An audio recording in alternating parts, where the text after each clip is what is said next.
Hey there, sports fans. So how do you solve systems of equations using substitution? In a minute, I'm going to show you 4 examples of how to do that. But if we're just meeting, my name is Mark Nolde. I have been teaching high school math and college math for over 20 years, and that includes my 4 daughters. So let's get started.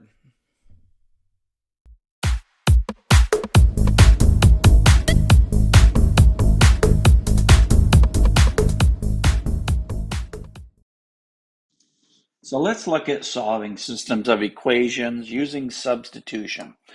So this first example, first couple of examples, have to do with using substitution, but they lend themselves to this in that this second equation, if you notice, is already solved in terms of x. So it really lends itself to using substitution. So let's get started. One of the first things I like to do when we see this symbol, this brace here, this means that this is a symbol, or this is a system of equations. That means each equation has the same solution. So I start off usually by numbering these things. And I can't remember where I got this from, probably from a high school algebra teacher, but I number those things. So this way I can organize my work. So the first thing that I will do is I will substitute 4y minus 10 in place of x. So I will do that by writing equation 1,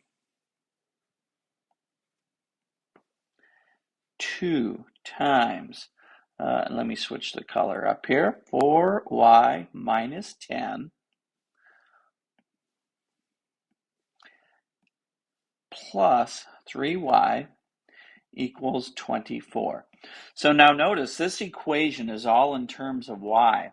So I'm going to figure out what y is. I'm going to solve this equation for y, and the strategy is to go back to equation number 2 and substitute y, whatever I figure out y is, in place of the y. So let's figure this out. So first thing I'll do is distribute. So that gives me 8y minus 20 plus 3y equals 24. Next thing I'll do is I'll combine these like terms. I have an 8y and a 3y. So when I add those together, I get 11y. And then in the same move, I'm going to add 20 on both sides. So if I'm collecting my variables on the left, right, we're going to collect the constants on the right. So let's go ahead and do that. 24 plus 20, that gives me a 44.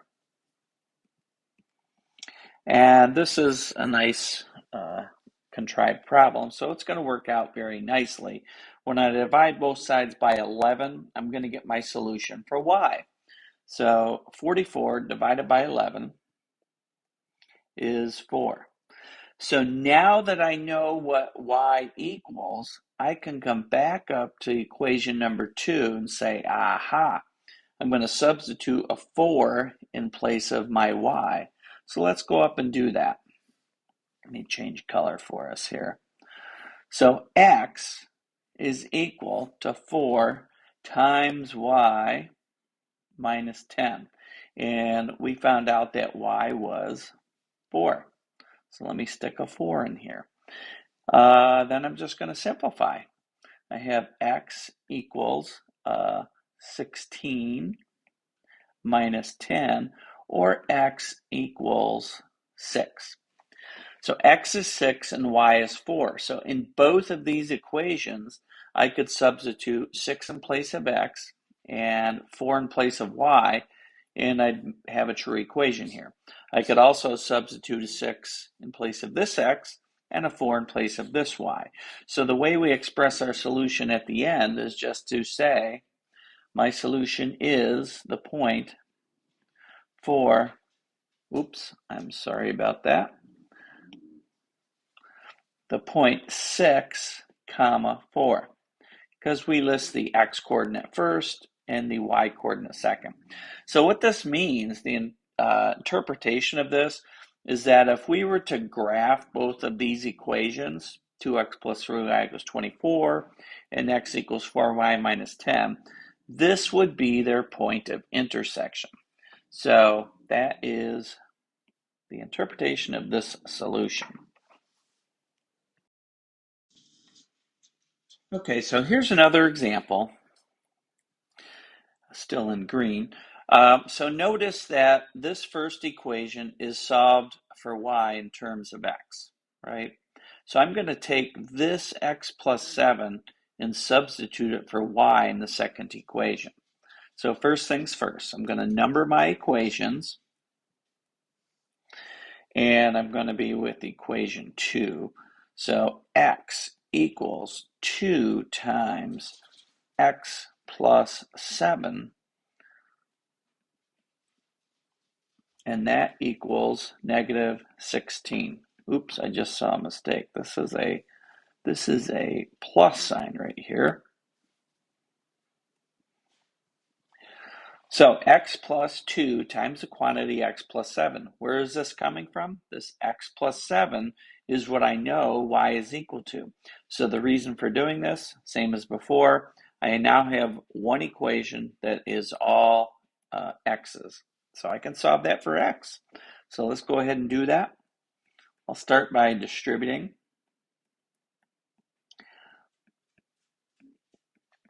So remember, when you distribute, you have 2 times x gives the 2x, and 2 times 7 is where this 14 is coming from. So you probably know that. Combine my like terms. I have 3x. If I'm going to gather my variables on the left, then I'm going to subtract 16 on both sides. So negative 16 minus another 14, well, that gives me a negative 30.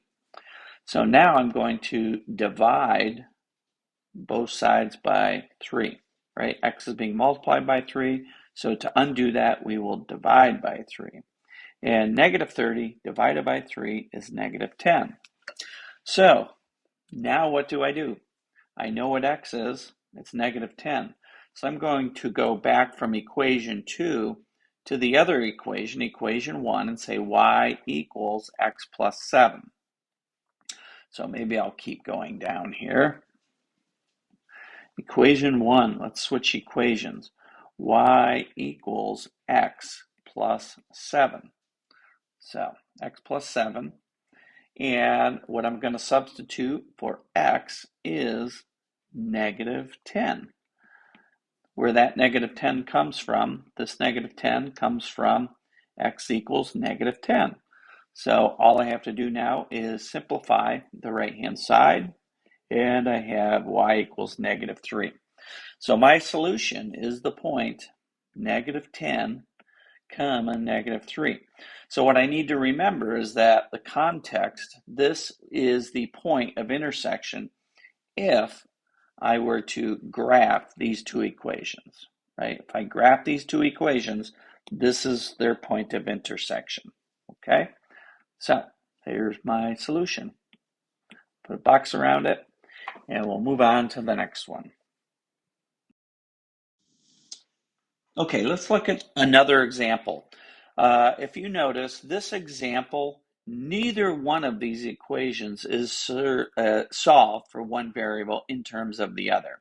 So sometimes we have to do what's called rearranging. I have to rearrange before I can solve. But because I have a y here and a y here, I can solve one of these equations for y in terms of the other. So maybe because I don't like negative numbers, I'll take equation 2. In equation 2, I will solve for y. So that gives us y equals negative 2x plus 25. So it would be just like the previous two examples where one of these two equations started off like this. So I just had to do a little rearranging first, that's all. So continuing, I'm going to switch equations to equation 1, and I'll say 4x minus y equals 41. So there's a reason why I stuck these parentheses in here, and that's because I notice I have a negative sign that I have to contend with and another negative sign here that has to be contended with. So negative 2x plus 25. So this y is equal to 2x plus 25, negative 2x, sorry, plus 25. So going to keep on going here with equation 1. And I'm going to, remember I have a negative 1 here that needs to be distributed. So negative 1 times negative 2x is positive 2x. So that would be a common mistake just to make that this piece right here be a negative 2x. So we're not going to do that though. Negative times negative. And then I'm going to distribute negative 1 on the 25, which gives me a negative 25, and it's still equal to 41. So go ahead, combine your like terms. 4x and 2x is 6x. And let's see here. I need to add 25 on each side, so I have 6x equals 66. Divide both sides by 6, so you find out what x is. So x must be 11. So now that I know what x is, I know it's 11, I go back to equation number 2, because I've been working with equation number 1, going back to equation number 2 and substitute 11 in place of x so that I can figure out what the y is. So back to equation 2. I've got y equals negative 2 times 11 plus 25. So that is, let's see, negative 2 times 11. It's a negative 22 plus 25. And when I add both of those, I get y is equal to 3. So the y coordinate of my answer is 3.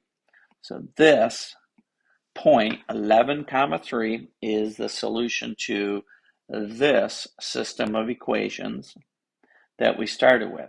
What that means, again, if I graph both of these, this is the point of intersection. And here's one more example for good measure. So this one, I have equation 1 and equation 2. Because I see that equation 1 has a 1x in it, none of these other equations have a 1x or a 1y. So this lends itself to being solved for x. So that's the first thing we'll do. We'll start with equation 1, and we'll say x equals 3y minus 7, right? So we're subtracting, or I'm sorry, we're adding 3y on both sides.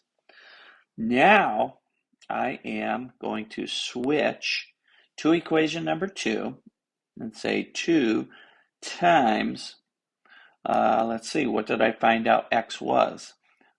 X right here is 3y minus 7. So let's go ahead and we'll substitute that. Minus 3y equals 4. So now I'm going to distribute my 2. 2 times 3y, that's 6y. And let's see, 2 times minus 7, well, that's minus 14. And I still have this minus 3y, and it's still equal to 4. So combine your like terms. You have a y here, 6y, and a minus 3y here. When we combine those, we get 3y minus 14 equals 4. So isolate the variable on one side. So I'm going to add 14 on both sides. Gives me 3y equals 18, because 4 plus 14 is 18. Then divide both sides by 3. So y is equal to 6. So now that I have y, my strategy is to go back to this equation, right? I've been working with equation 2. I want to go back to equation 1 and substitute 6 in place of y. So I have 3y minus 7. So that's going back to equation 1. X equals 3y minus 7. I guess I didn't have to write that again, but for good measure, because we can't see it up here, we will substitute a 6 in place of the y, because that's what we determined y was equal to. So x is, let's see, 18 minus 7, or x equals 11. So the point of intersection of these two linear equations is 11 comma 6, which comes from x is 11 and y is 6. So there you have it.